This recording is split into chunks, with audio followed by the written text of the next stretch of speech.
Mike and Tom are registered with Steward Partners Global Advisors. Common Sense Finance with Mike Wiginton and Tom Farrell of HL Wiginton Capital Management, an independent investment and financial planning firm in downtown Jasper. Mike is a chartered financial analyst charter holder, and Tom is a certified financial planner professional. They are here to discuss and give their thoughts on current financial and economic matters. Now, with Common Sense Finance, here are Mike and Tom. Hello, everybody, and welcome back to another edition of Common Sense Finance. I'm Mike Wiginton. This is Tom Farrell. Today, we're going to talk about another one of Tom's IRA subjects, and which is it's all good. It's all in the news, and sometimes. Well, I see it in the depending on what media form you use, I see it. It's lambasted all over. A Google search. If you just bring your Google page up, not that anybody uses Google, and you probably shouldn't, but that's another issue. But anyway, so obviously, a lot of people are searching for that, and it's a concern to them. And today, the subject centers around how should you if you're at the age where you're already taking, or you're about to have to start taking a required minimum distribution.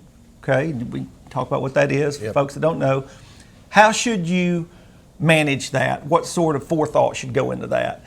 And is that an accurate description? No, that's okay. good. All right, that's with that, decent. Take it away. Okay, so one of the things we run into a lot, and if you're not familiar, required minimum distribution is if you have an IRA. So if maybe you had a 401k through your employer, IRA, whatever type tax-deferred retirement account, other than a Roth, then you're required when you turn 73. It used to be, I think it started out at 70 and a half, and they've moved it up. So now, the year that you turn 73, you have to start taking money out of your IRA or retirement account. So that's a requirement. They want you to start pulling money out so you can start paying taxes on those assets, and they don't want you to just leave them in there in perpetuity. So one of the things that we look at here, and we run into this a lot in our practice, is the majority of our clients with IRA assets that reach the RMD age, they don't need the income. Or maybe they don't want to take it out, but they have to. So typically we'll just take that money and roll it into their regular brokerage account and keep it invested, keep it working. But the article I read, and this is from Smart Asset, it's a fairly well read financial publication anyway. Maybe it's not as well known as some other stuff, but in financial rings it is. They're pretty much saying, hey, people are doing it all wrong. So you really need to start taking more money sooner out of your IRA. So basically they're saying 80% of retirement account owners wait until their required begin date, which is that age 73 that we talked about, to start taking assets out of their IRA. And 80% of those, once they get to that stage, they're only taking the minimum. They're not taking 1 cent more. They don't want to pay any more taxes on it. But basically their assertion is, when you're young, maybe you retire at 63 or 4, which I think is pretty close to the average age of retirement now in America. You're going to be spending more money. You're going to be going on trips. You're going to be going, you're going to play more golf when you're 65 than you will when you're 85. You're going to go more, travel more. They're saying use a declining consumption type of withdrawal strategy where you're taking more out in your early years in retirement. Therefore, when you get to your RMD age and older, there's not as much assets in your IRA, so the money that you do take out, it's based on a percentage, is not going to be as much as if you just waited and started doing that. So just to give you an illustration of kind of some numbers here, at age 73, if you had $1 million IRA, you're going to be required to take $37,700 out that year. That's required of you.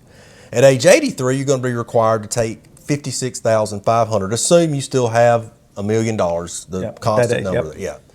So at age 93, assume you still have $1 million in there, you're going to have to take $99,000 out. So basically, they're saying, if you're 93, what are you going to be doing? What are you going to do with $99,000? Right? You're going to be just hanging out at home, hopefully, and still in good shape, whatever. But you're not going to be traveling very far. You're not going to be doing a whole lot. So at and we don't run across this a lot, but we do some. I mean, if you are, and Mike may argue with me on this, and I hope he does, that may be for good TV here.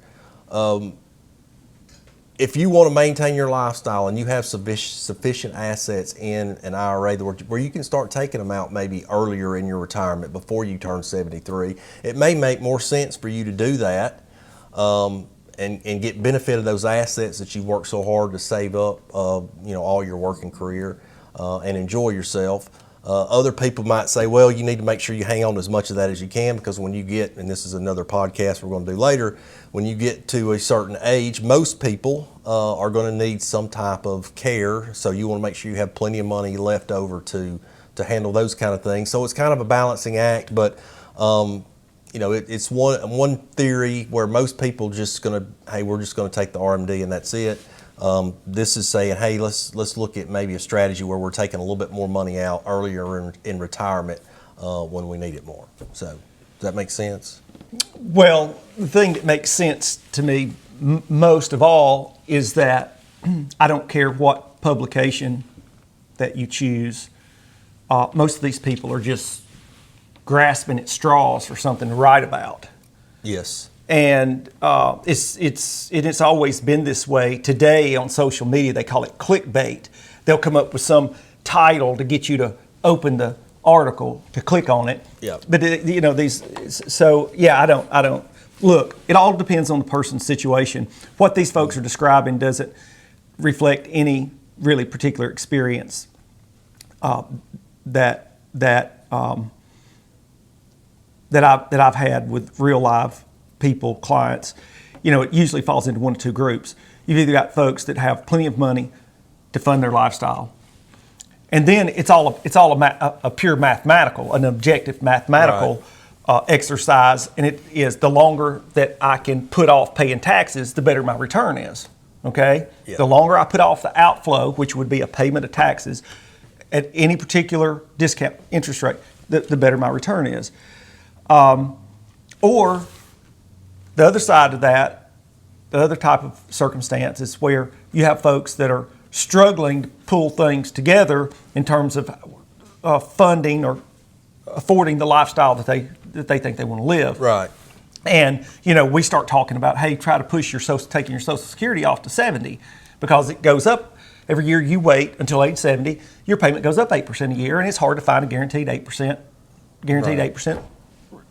increase. Mm-hmm. And you struggle, getting people to buy into that. And so, at the end of the day, you're saying, hey, where can we pull the funds to fund our lifestyle? And I would say that if you can afford to wait and push off your paying your taxes out of your IRA, then mathematically that's the best thing. Yeah. So, well, and we run into this a lot too. Is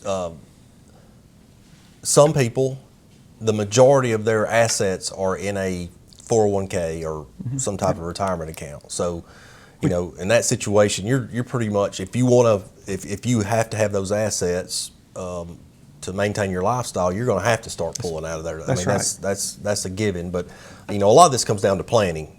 Sitting down and going through and having a plan in place. So that you have at least an idea. No plan is going to be perfect, but at least an idea of how this is going to, the kind of the glide path this going to happen with your assets. So, and I think that's by far the biggest takeaway, and I don't really think we really can talk about it too much, because a lot of folks, what's the old saying about failing to plan to fail, they fail to plan. Yeah. And that's certainly something that they should start thinking about, talking about, several years out before any sort of retirement date. Yeah, and that, which is a whole, maybe you should do a podcast on that one day. It's like, what is the new norm for retirement dates? We said before, the whole 65 whatever is just purely a Western concept. Nobody invented that. I think in Asia they work to like 200 years old. I mean, you see them, the picture of death, and they're still working. That's why they got that old, is they're taking stuff up the mountains. Well, they just eat rice too. So I'm just saying. No, we're that what is the new? We're probably gonna have to cut that out. No, what is what is the new retirement age going to look like in this country? Because here's another podcast for you that I was just seeing. I think I sent it to you. I don't know why you didn't pick up on it. Is one of your most popular personal finance TV talk show host was doing one of his programs on Social Security. Is it still going to be around? It's right now their own data shows it running out in 2034, and of course that sort of conversation has been around for a while. But it's, should you even plan on getting all of it? How are they going to deal with that? Is the government going to step in and fund it? Yeah, maybe, probably. I mean, that's all a subjective, a matter of opinion. But the point is, should you really plan on retiring at 65? Maybe you should retire at 70. I mean, if you work up until, I'm exaggerating to make a point. I'm not even trying to be funny. But if you work up until the day before you die, you won't need as much money to fund retirement. And so, that's a real. A lot of people want to try to avoid that, though. I'm with you. I just want you to be happy. I just want you to be happy, and I live their life and do what they want to do. Yeah. Now, don't bother me, but just. I totally agree with that. But anyway, those are real. I mean, we throw humor into. I don't know. I'm not sure why we do it. But, and everybody is probably already aware of this. His position is, even if you're financially able to retire at 62, 63, he doesn't want you to. I don't want him to? You don't. Well, I just asked, what are you going to do? I mean, your wife, Jennifer doesn't want you sitting or coming to the house. She doesn't want to see any more of you than she sees of you now. And what are you going to do? You're only going to play, if you started playing golf every day, whenever you wanted, playing 36 every day, I bet you would not have golf clubs in 6 months. That happens to a lot. Now, females handle it different than males do. We've talked about this because they tend to have a circle of friends around them, and they've got social events. But males aren't. I mean, as a whole, this is generalizations, but they're true. Okay, generalizations serve a very important purpose, and this is one of it. That males handle retirement differently and in a worse way than females do. Yeah, I agree with that. I mean, typically males identify with, their identity is based on what they do for a living. Yeah. And that's well founded in psychology going back forever, like way before the term compliance was invented. Okay, those are just, that's well documented. That's all I'm saying. So it's not about what I want you to do. It's. And most people, they don't really know what they want. That's good. Anything else? You have anything else? No. All right, we'll leave it there and we'll see you next time.